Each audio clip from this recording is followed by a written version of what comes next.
Je vous laisse commencer. Ruben m'a parlé, il m'a clairement dragué. Mais je sais pas pourquoi.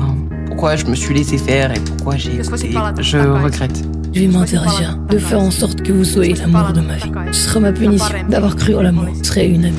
Miten vois tuuleen haihtuu, miten unohtaa, jos joka päivä vierestä katsoo, mitä ei koskaan saa. Toinen sen turruttaa, tilaan tiedottomaan, mut ei se loputtomiin auta, että joka ilta dokaa. En kuvitellut koskaan, että rakastuisin, että sellaiseen naiviuteen mä alentuisin. Pelkäsin kuollakseni, et kuin ruusulla kastuisin, niin tapahtui juuri kun